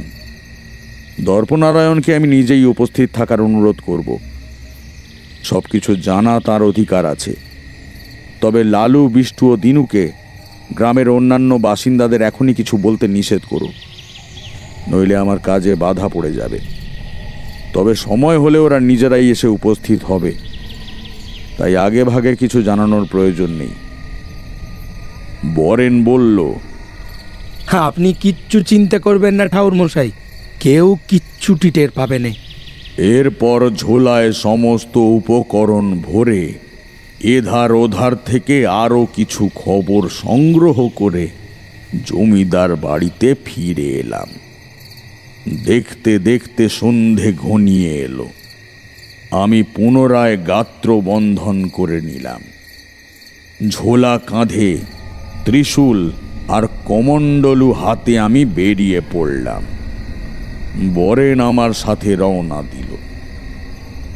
দর্পনারায়ণ, লালু, বিষ্টু ও দীননাথকে তার ঘোড়ায় টানা গাড়ি করে নিয়ে গেলেন। আমরা কিছুক্ষণের মধ্যেই শ্মশানে পৌঁছে গেলাম। ইতিপূর্বে আগের রাতেই ওই নরখাদক পিশাচের গতিবিধি লক্ষ্য করে জঙ্গলের মধ্যে ওর আস্তানার সন্ধান পেয়েছি, তাই নতুন করে আর খোঁজার দরকার ছিল না। দর্পনারায়ণ আমার নির্দেশ মতো শ্মশান থেকে কিছুটা দূরে ঘোড়ার গাড়ি দাঁড় করিয়ে বিষ্টু ও লালুবাবু ও দিনুকে নিয়ে গাড়ি থেকে নেমে পড়লেন। আমি পূর্বেই সকলের হাতে মন্ত্রপুত সুরক্ষা কবচ বেঁধে দিয়েছিলাম। ওরাও আমাদের অনুসরণ করে শ্মশানে চলে এলো। দিনটা ছিল শনিবার, ঘোর অমাবস্যার রাত। জঙ্গলের বাইরে একটা পরিষ্কার স্থান দেখে শ্মশান চত্বরের এক কোণে উপাচার সাজিয়ে বসলাম। বরেন শ্মশান ঘাটের মাটি তুলে এনে দিল। আমি ঝোলা থেকে এক এক করে কালো সরিষা, ধূপ, ধুনো, কয়েক গাছি সুতো ইত্যাদি দ্রব্যগুলো পাত্রে রেখে দিলাম। এক নাগাড়ে এই পর্যন্ত বলে তারানাথ একটু বিরতি নিলেন। প্রতিবারই তাই হয়। সেই ফাঁকে চারি আর এক প্রস্থ চা দিয়ে যায়। আজও তার ব্যতিক্রম হলো না। তারানাথ আবার একটা পাসিংশ নিয়ে ধরালেন। আমরাও নিজেদের সিগারেটে সুখ টান দিতে লাগলাম। কিছুক্ষণ পর তিনজনেই চায়ের কাপ হাতে তুলে তক্তাপোষের ওপর ভালো করে গুছিয়ে বসলাম। তারানাথ কিছুক্ষণ নীরবে রইলেন, তারপর বললেন, তোমরা এর আগেও বহুবার আমার কাছে পিশাচ বধের ঘটনা শুনেছ।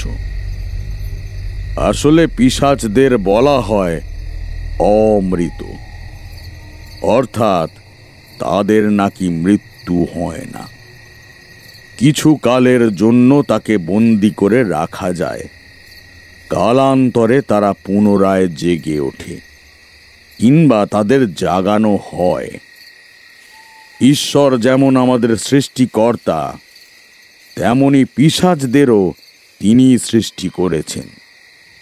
আমাদের মতো পিশাচদেরও জন্ম হয়, তাদেরও পরিবার সন্তানাদি থাকে। তাই বেশিরভাগ ক্ষেত্রেই তাদের শুধুমাত্র বন্দি করে রেখেই শাস্তি দেওয়া হয়। প্রয়োজন মতো সেই বন্ধন কেটে মুক্ত করা যায়। তবে ক্ষেত্র বিশেষে তারা নিজেরা এতটাই অনিষ্টকারী ও ধ্বংসাত্মক হয়ে ওঠে, তখন তাদের চিরতরে বিনাশ করা ছাড়া দ্বিতীয় কোনো উপায় থাকে না। তাদের ধ্বংস করতেই হয়। ধ্বংসের পূর্বে বন্দি করার সময় একটি বিশেষ ক্রিয়া করতে হয়, এবং সেই ক্রিয়া কোনো সাধারণ তান্ত্রিক বা শিক্ষানবিশ দ্বারা সম্ভব হয় না। তারানাথের কথা শেষ হতেই কিশোরী অধৈর্য হয়ে বলল, ঠাকুর মশাই, এই এত তাড়াতাড়ি পিশাচ বধের প্রসঙ্গ তুলছেন কেন? এর মানে তো একটু পরেই আপনার গল্প শেষ হলো আর নোটে গাছটি মুড়লো। তারপরেই বলবেন সেই নরখাদককে ধ্বংস করার পর জমিদার দর্পনারায়ণের অনুরোধে আরও দু একটি দিন পলাশডাঙ্গায় কাটিয়ে দুবেলা চোষ্য লেস্য পেয়ে উদরস্থ করে কলকাতায় ফিরে এলেন। কি তাই তো? কিশোরীর গলায় রাগ, আক্ষেপ আর দুঃখ সব একসাথে অভিমান হয়ে ঝরে পড়ল। আমিও সেই সুযোগে খোঁচা দিয়ে বললাম, ঘটনা সত্যি হোক কিংবা বুজরুকি, আপনার গল্পে জাদু আছে, তা অস্বীকার করার কোনো উপায় নেই। একবার আপনার উদাত্ত কণ্ঠে কোনো কাহিনী শুনতে শুরু করলে তা ছেড়ে এত দ্রুত উঠে যেতে মন চায় না। তারানাথ আমার খোঁচা অম্লান বদনে হজম করে ঠান্ডা গলায় বললেন, তোমাদের এই আজকালকার ছেলে ছোকরাদের মধ্যে ধৈর্য ব্যাপারটাই নেই দেখছি। অল্পেই এত অধীর হয়ে ওঠো? আরে এখনো তো তোমাদের গোটা জীবন পড়ে আছে। যাই হোক, তোমাদের তো আমি এমন কিছু বলিনি যাতে তোমাদের মনে হয় তোমরা যাকে গপ্প বলো তা খানিক পরেই শেষ হতে চলেছে।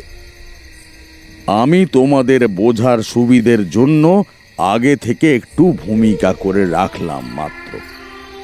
আমি আর কিশোরী তারানাথের কথা শুনে থতমত খেয়ে পরস্পরের মুখের দিকে তাকিয়ে রইলাম। তা দেখে তারানাথ সহাস্যে বললেন, আরে বসো বসো, গপ্প এখনো ঢের বাকি আছে। এখনো তো আসল বৃত্তান্তই বলা হয়নি। সেই পুঁথিতে দর্পনারায়ণের প্রপিতামহ তর্কনারায়ণ নিজের আত্মজীবনীও লিখেছিলেন।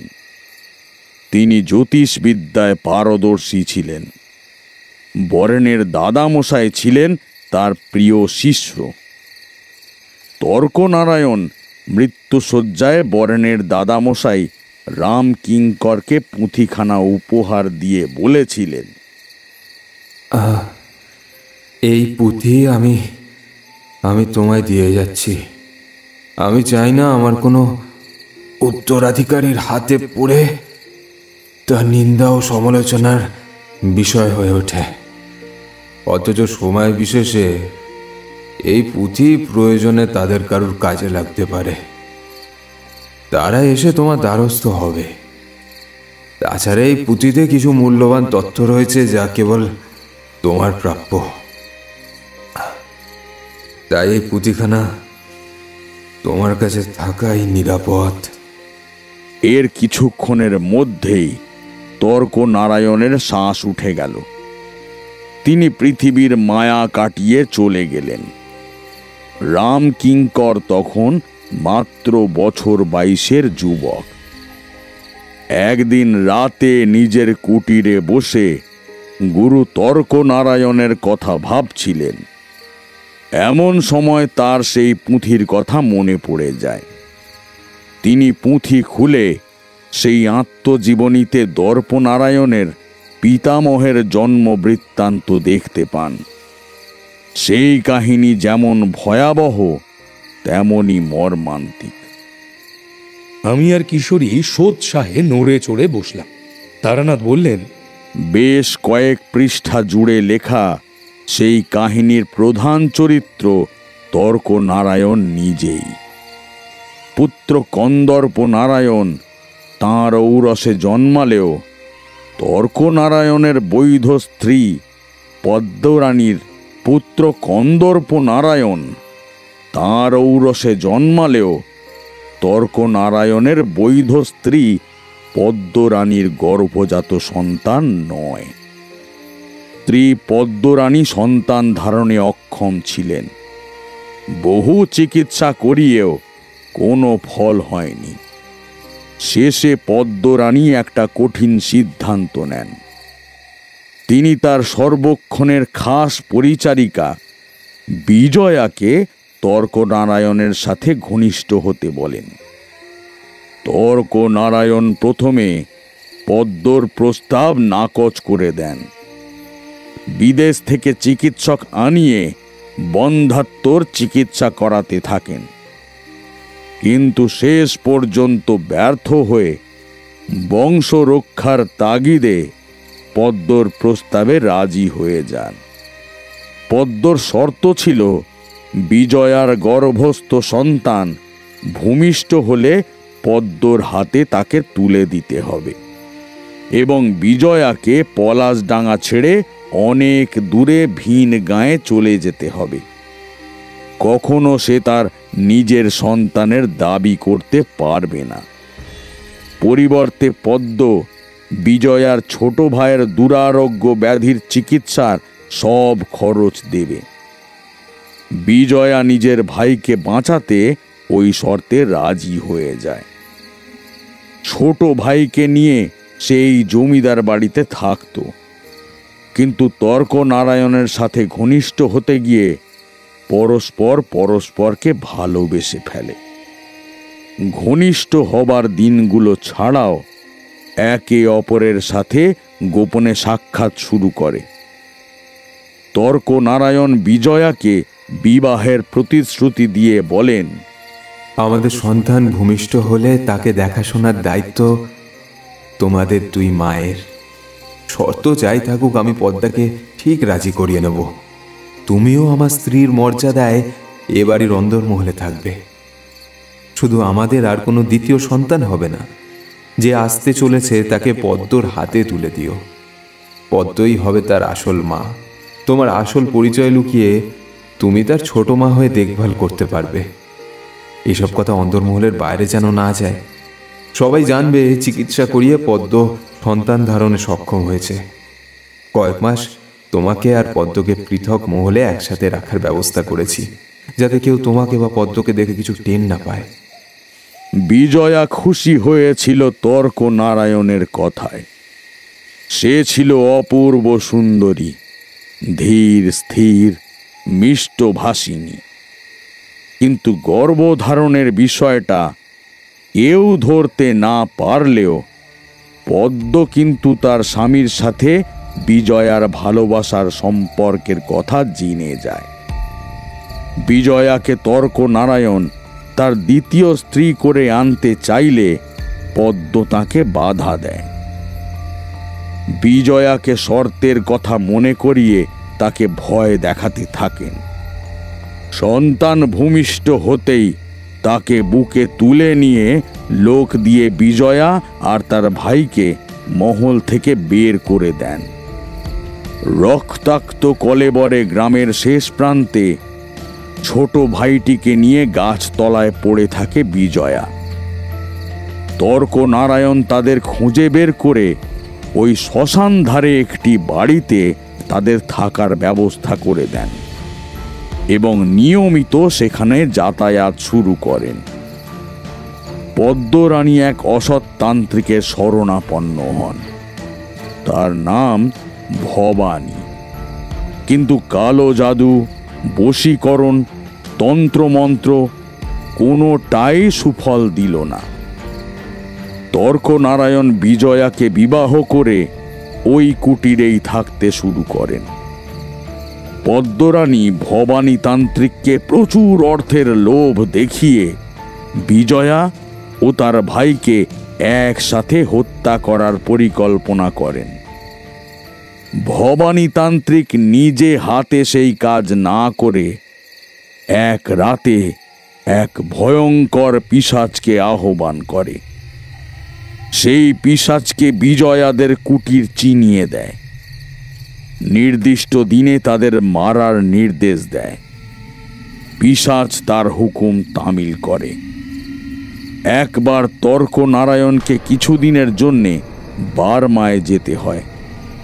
যাওয়ার আগে দুজন বিশ্বস্ত লেঠেল এবং একজন পরিচারিকাকে বিজয়াদের কুটিরে পাহারায় রেখে যায়।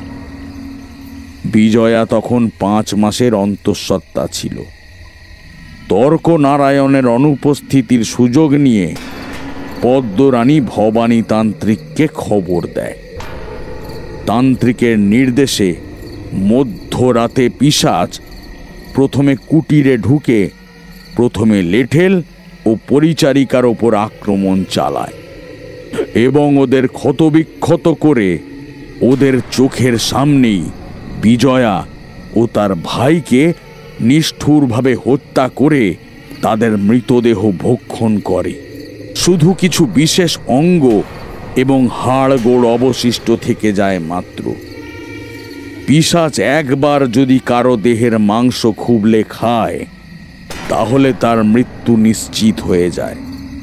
ফলে পিশাচের দংশনে পরিচারিকা ও লেঠেলরা মাত্র 2 দিনের মধ্যেই অসুস্থ হয়ে মারা যায়। পদ্মরানী খুশি হয়ে ভবানী তান্ত্রিককে প্রচুর অর্থ ও অলংকার উপহার দিয়ে বিদায় দেন।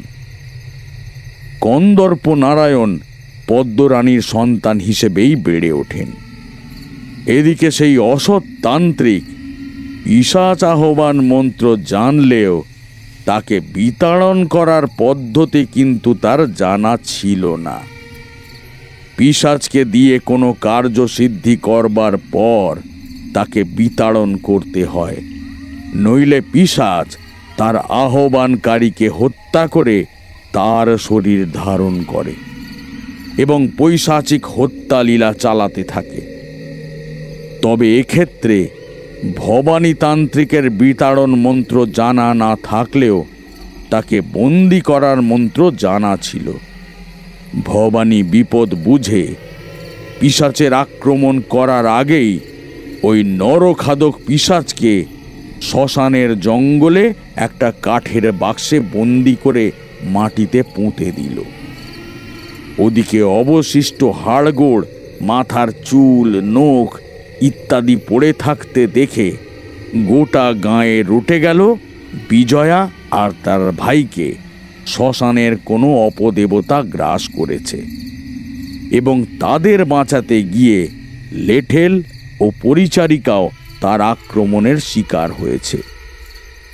কিন্তু কথায় বলে, ধর্মের কল বাতাসে নড়ে।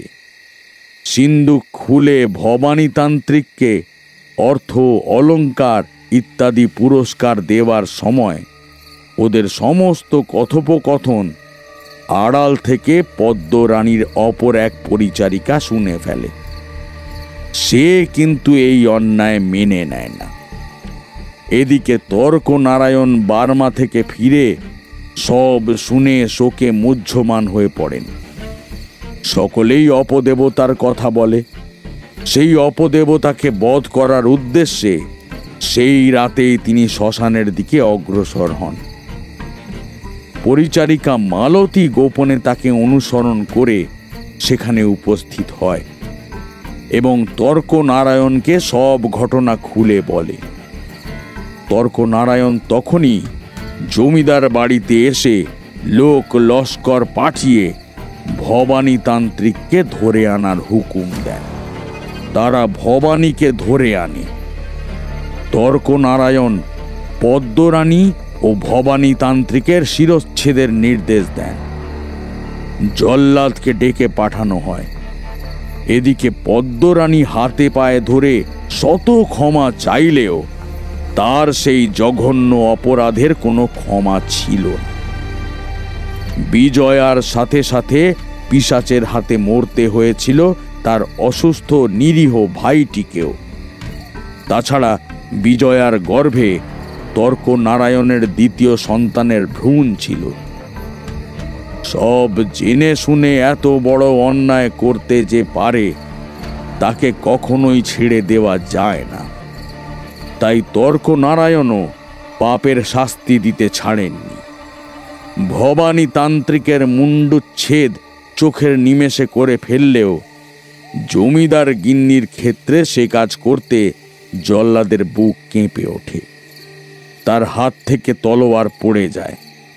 তখন তর্ক নারায়ণ সঙ্গে সঙ্গে খাপ খুলে নিজের তলোয়ারের ঘায়ে পদ্মরানীর মুণ্ডচ্ছেদ করেন। সবাই স্তব্ধ হয়ে যায়। বিজয়ার শেষ স্মৃতিচিহ্ন কন্দর্পকে বুকে করে মানুষ করেন নায়েব। জনার্দন হুকুম দিলেন, এই ঘটনার কথা যে 5 কান করবে তার গরদান কাটা যাবে। তবুও তর্ক নারায়ণ ঝুঁকি নিতে চাননি। কন্দর্পর কানে যাতে কিছু কথা, বিশেষ করে বিজয়া বা পদ্মরানী কারো কোনো কথাই না পৌঁছায়, তাই তর্ক নারায়ণ কন্দর্পর 10 বছর বয়সে তাকে পাহাড়ের বোর্ডিংয়ে পড়তে পাঠিয়ে দেন। তারপর তর্ক নারায়ণ নিজের আত্মজীবনী লিখে তা পুঁথির আকারে প্রকাশ করেন। জীবনের শেষ সময়ে সেই পুঁথি তিনি তার প্রিয় শিষ্য রামকিঙ্কর গঙ্গোপাধ্যায়ের হাতে তুলে দেন। তারানাথের কাছে সেই পলাশডাঙ্গার জমিদার বাড়ির ভয়ঙ্কর ইতিহাস শুনে আমি আর কিশোরী ভাষা হারিয়ে ফেললাম। সত্যি এমন ঘটনা সচরাচর ঘটতে দেখা যায় না। কিশোরী বলল, সবচেয়ে আশ্চর্যের কথা এই যে বরেন বাবুর দাদা মশাইয়ের 3 কাল এক কালে গিয়ে ঠেকেছে। হিসেব মতো তাঁর বয়স তো কবেই 100 পেরিয়ে গেছে। একটা মানুষ এত বছর বেঁচে থাকতে পারে, আর তাকে কিনা আপনি সচক্ষে দেখে এসেছেন। আপনি সত্যি ভাগ্যবান ঠাকুরমশাই। তারানাথ স্মিত মুখে বললেন, গোটা দুনিয়ায় একটা জাদুশালা। কত যে আশ্চর্য ঘটনা এর ফাঁক ফোকরে লুকিয়ে আছে, তার কতটুকুই বা আমরা জানতে পারি। কিন্তু এর পর কি হলো ঠাকুরমশাই? সেই অসৎতান্ত্রিকের পাঠানো পিশাচ যদি তার হাতেই কাঠের বাক্সে বন্দি হয়ে গিয়ে থাকে, তাহলে আপনাকে পলাশডাঙ্গার জমিদার অনুরোধ করলেন কেন পিশাচকে বধ করতে? পলাশডাঙ্গায় কি পিশাচদের খনিয়েছে নাকি? আমি ব্যঙ্গ করে বললাম। তারানাথ দম্বার পাত্র ছিলেন না। তিনি আমার দিকে তাকিয়ে হাসি মুখে বললেন, কোথাও পিশাচের খনি আছে কিনা তা আমার জানা নেই, তবে আমি জানতাম এই প্রশ্ন উঠবে। সেই কারণেই মাঝপথে পিশাচ বন্দির প্রসঙ্গ তুলেছিলাম। আর তখন কিন্তু আরেকটা কথাও বলেছিলাম, পিশাচদের সাধারণত অমৃত বলা হয়, তবে বিশেষ ক্ষেত্রে তাকে বিনাশও করা যায়। আবার বন্দি পিশাচকে পুনরায় জাগানো যায়। আমার আর কিছু বলার মুখ ছিল না। ওদিকে আমার প্রশ্নবাণে গল্পে ছেদ পড়ে যাওয়ায় কিশোরী আমার দিকে কটমট করে চেয়ে আছে। এই দেখে আমি ঘাড় চুলকে একটু আমতা আমতা করে বললাম, ও আচ্ছা, আচ্ছা, তার মানে পিশাচকে আবার কেউ জাগিয়ে তুলেছে, তাই তো? কিন্তু কে এসে, আর সেই নারী মূর্তিটাই বাকে, সেটা তো এখনো বললেন না। এ তো পুরো সেই রহস্য গল্পের মতো আরো জটিল হয়ে উঠছে দেখছি। তবে মন্দ লাগছে না, একেবারে রহস্যে ঠাসা খাসা কাহিনী। কি বলো হে কিশোরী ভায়া? কিশোরী আমাকে সমর্থন করে বলল, ঠিক বলেছ ভায়া, তবে আজ না এলে কিন্তু এই রহস্যময় কাহিনী আমাদের অজানাই থেকে যেত। ঠাকুরমশাই, আপনি এবার শুরু করুন। তারানাথ একটু কেশে গলাটাকে পরিষ্কার করে নিয়ে বললেন, আগেই বলেছি, পদ্ম রানী যে তান্ত্রিককে দিয়ে নিজের উদ্দেশ্য সিদ্ধি করিয়েছিলেন তার নাম ছিল ভবানী তান্ত্রিক। ভবানী তান্ত্রিকের বংশ পরম্পরায় সকলেই তন্ত্র মন্ত্র, কালো জাদু ইত্যাদিতে পারদর্শী ছিল। বর্তমান উত্তরসূরি কালীপদ তান্ত্রিক নিয়মিত সব সাধনা করে। তার জন্য চাই টাটকা মৃতদেহ। সে তার পূর্বপুরুষ ভবানী তান্ত্রিকের তন্ত্র মন্ত্রের বইপত্র, পুঁথি ইত্যাদি ঘেঁটে একটা প্রাচীন পুঁথির ভিতরে সিল্কের বস্ত্রখণ্ডে ব্রাহ্মী লিপিতে লেখা পিশাচ আহ্বান মন্ত্র, পিশাচ বন্দীকরণ, তার পদ্ধতি, সময়, তিথি সব কিছু সবিস্তারে লেখা দেখে সেটিকে আত্মসাৎ করে নেয়। এমনকি ভবানী তান্ত্রিক ওই নরখাদক পিশাচকে কোথায় কিভাবে বন্দি রেখেছে তাও ভবানী লিপিবদ্ধ করে গেছে। কালীপদ ওই পিশাচকে মুক্ত করার সিদ্ধান্ত নেয়। দিনক্ষণ দেখে বন্দি কাটানো মন্ত্র পড়ে তাকে জাগিয়ে তোলে। পিশাচটি তার আজ্ঞাবহ দাসে পরিণত হয়। কালীপদ তাকে দিয়ে শ্মশান থেকে টাটকা মৃতদেহ তুলে আনার নির্দেশ দেয়। সে তার ভয়ঙ্কর চেহারা দেখিয়ে শ্মশান যাত্রীদের ভীতে প্রদর্শন করে মৃতদেহ কেড়ে নিতে থাকে। যারা বাসি মৃতদেহ নিয়ে আসত তাদের হত্যা করে নিয়ে যেত কালীপদর কাছে। কালীপদর কাজ মিটে গেলে ওই পিশাচ মৃতদেহগুলিকে ছিঁড়ে খুঁড়ে খেয়ে নিত। এতে কালীপদর সুবিধাই হতো। সে যে শ্মশানের জঙ্গলে বসে এই কুকীর্তি করে চলেছে কেউ তা টের পায়নি। পিশাচের ভয়ে পলাশডাঙ্গার শ্মশানে দাহ কাজ বন্ধ হয়ে গেছিল। সকলে পাশের বকুলপুর গ্রামের শ্মশানে যেতে শুরু করে। এভাবেই চলছিল। হঠাৎ গ্রাম থেকে 16 বছর বয়সী ছেলেরা উধাও হতে থাকে। ঘরে ঘরে সন্তান হারাদের হাহাকারে দর্পনারায়ণ ব্যথিত ও চিন্তিত হয়ে পড়ে। আমাকে সংবাদ দেয়। আমি আসার পরেও বিষ্টুর ছেলের সাথে মর্মান্তিক ঘটনা ঘটে যায়। লালুবাবু সহ আরো অনেক সন্তান হারাদের একমাত্র অবলম্বনকে ওই পিশাচের শিকার হতে হয়। মানিকচাঁদ জমিদার বাড়ির ছাদ থেকে অগ্নিকুণ্ড জ্বলতে দেখার কথা বলায় আমার সন্দেহ গাঢ় হয়। আমি ধ্যান যোগে তৃতীয় চক্ষু সক্রিয় করে সব কিছু দেখতে পাই। কালীপদ নরবলি দিত। তাকে তার গুরু বলেছিল, 16 বছরের 116টি ছেলেকে বলি দিতে পারলে কালীপদ সর্বশ্রেষ্ঠ তন্ত্র সাধক হবে এবং সে অমরত্ব লাভ করবে।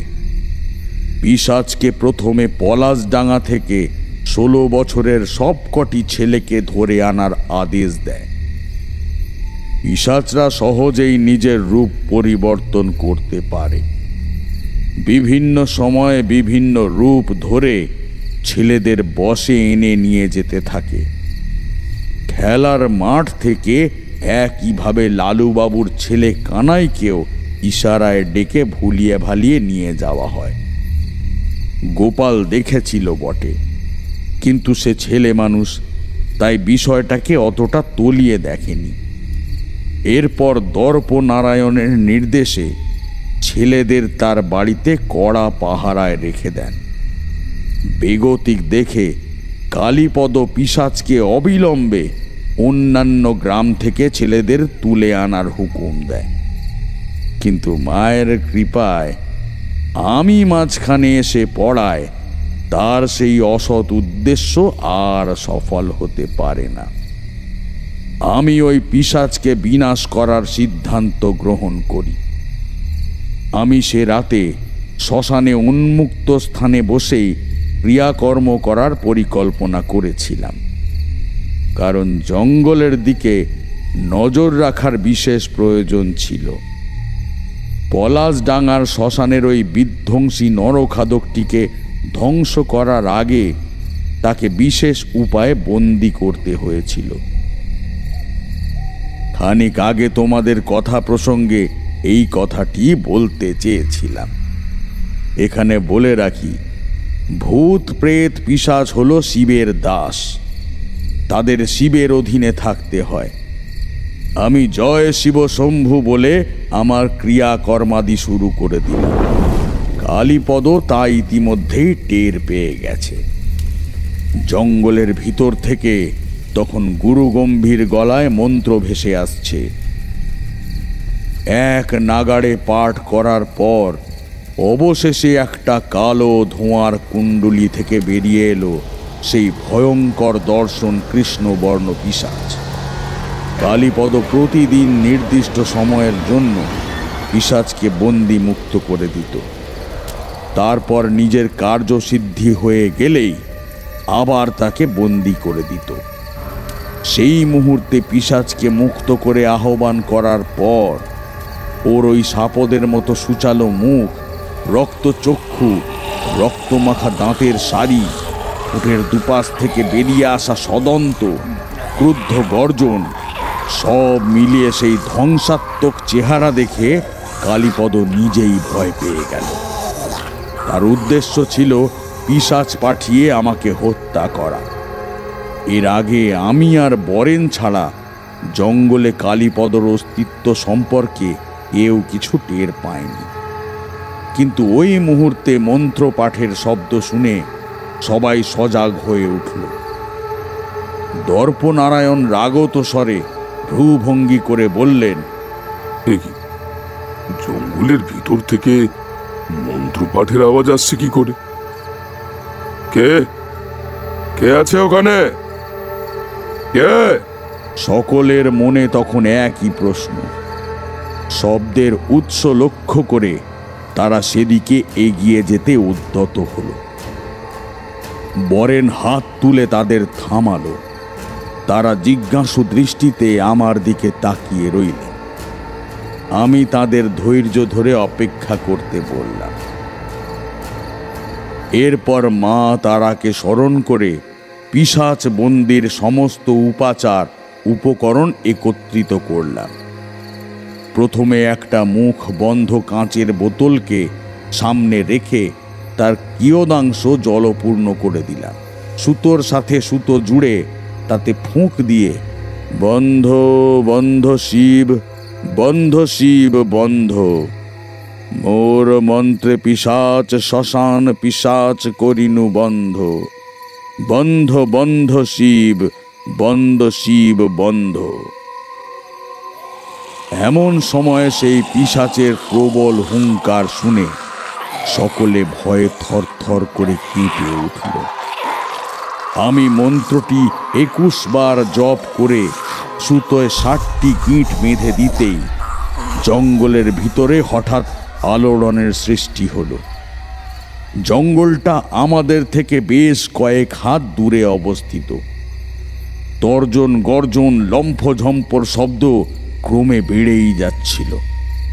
হঠাৎ কয়েক সেকেন্ডের মধ্যেই জান্তব নিঃশ্বাসের বিকট আওয়াজ এবং তার সাথে ভারী ভারী পা ফেলার থপ থপ শব্দে এগিয়ে এলো আমাদের দিকে।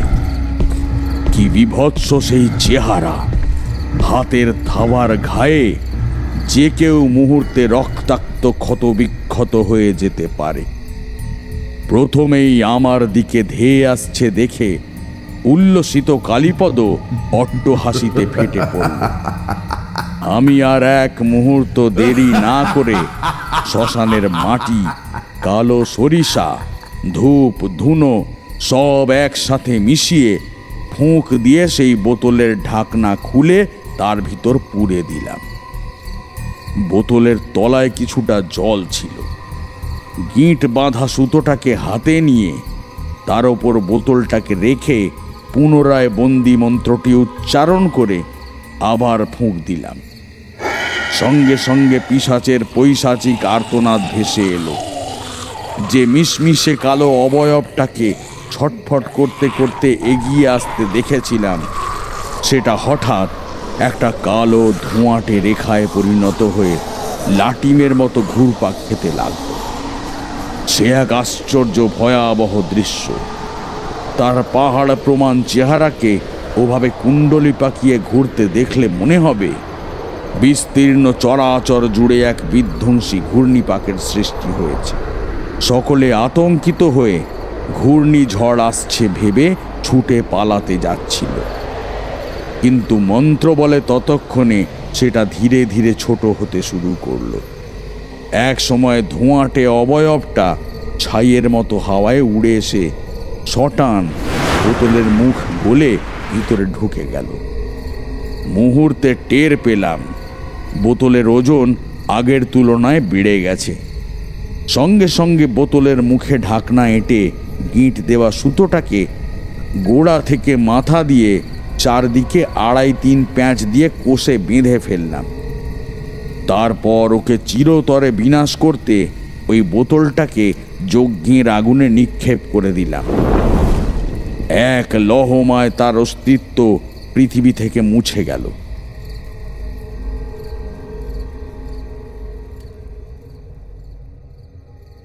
লালুবাবু, বিষ্টু এবং অন্যান্য সকলে চোখের জল ফেলছিল নিজেদের সন্তানের কথা ভেবে। ক্রমে চোখের জল মুছে ওরা চোয়াল শক্ত করে উঠে দাঁড়ালো। সঠিক সময়ে উপস্থিত হয়েছিল, তাই আমি আর ওদের বাধা দিলাম না। কালীপদ বেগতিক দেখে পালাবার তাল করছিল। ওরা সবাই জঙ্গলের দিকে ছুটে গিয়ে কালীপদকে টেনে হিঁচড়ে বের করে নিয়ে এলো। এরপরেই ঘটে গেল একটা হাড় হিম করা ভয়ঙ্কর ঘটনা। কালীপদকে মাটিতে ফেলে সবাই যখন ওকে মারতে উদ্যত হয়, তার মধ্যেই কোমর থেকে একটা কুকড়ি বের করে পাল্টা আক্রমণের চেষ্টা করে কালীপদ। আর তখনই একটা ভয়ঙ্কর বিভীষিকা ভুঁই ফুঁড়ে উঠে কালীপদর গলা সাঁড়াশির মতো চেপে ধরে। প্রথমে দুটো ক্ষতবিক্ষত খুবলে যাওয়া হাত আর শরীর ছাড়া অন্য কিছুই নজরে আসছিল না। কিছুক্ষণের মধ্যেই মুখটা স্পষ্ট হলো। অমানিসার ঘোর অন্ধকারে সেই বিভীষিকার মুখ একটু একটু করে প্রকাশিত হলো। দেখলাম সেই নারী মূর্তিকে, যাকে আমি মধ্যরাতে জমিদার বাড়ির দিকে জ্বলন্ত দৃষ্টিতে তাকিয়ে থাকতে দেখেছিলাম। তবে সে শুধু একাই নয়, তীব্র অপার্থিব কোলাহলে মুখরিত হয়ে উঠেছিল পলাশডাঙ্গার মহাশ্মশান। সেই সব অতিপ্রাকৃত শক্তিরা কালীপদকে ঘিরে ধরে উল্লাসে মেতে উঠেছিল। পিশাচের গ্রাসে যাদের অকালে চলে যেতে হয়েছে, সেই 16 বছর বয়সী কিশোরদের অতৃপ্ত আত্মারা, তাদের বিভৎস চেহারা দেখে সকলের চোখে জল এসে গেল। সেই নারী মূর্তির আসল পরিচয় পেয়ে দর্পনারায়ণ এবং উপস্থিত সকলে স্তব্ধ ও বাকরুদ্ধ হয়ে গেলেন। সেই নারী মূর্তি আসলে দর্পনারায়ণের প্রমাতামহী, তর্কনারায়ণের দ্বিতীয়া স্ত্রী বিজয়া। তাঁর পিতামহ কন্দর্প নারায়ণ আমৃত্যু জানতে পারেননি তার আসল মায়ের পরিচয়। তিনি তার বাবা তর্কনারায়ণের কাছে শুনেছিলেন শৈশবে তার মা কঠিন ব্যামোয়ে আক্রান্ত হয়ে মারা গেছেন। জমিদার বাড়ির সকলেই তাকে এই কথাই বলে। তাই যখন পিশাচের গ্রাসে সেই ভয়াবহ ঘটনা ঘটে এবং পদ্মরানীর গর্দান যায়, তখন তার 1.5 বছর বয়স মাত্র। পরিচারিকা মালতী তাকে সন্তান স্নেহে বড় করে তুলেছিল। কন্দর্পর জীবনের অর্ধেক সময় বাইরে বাইরেই কাটে। জমিদারিতে তার মন ছিল না। পরে বিবাহ করে সংসার ধর্ম করেন এবং জমিদার বাড়িতে ফিরে আসেন।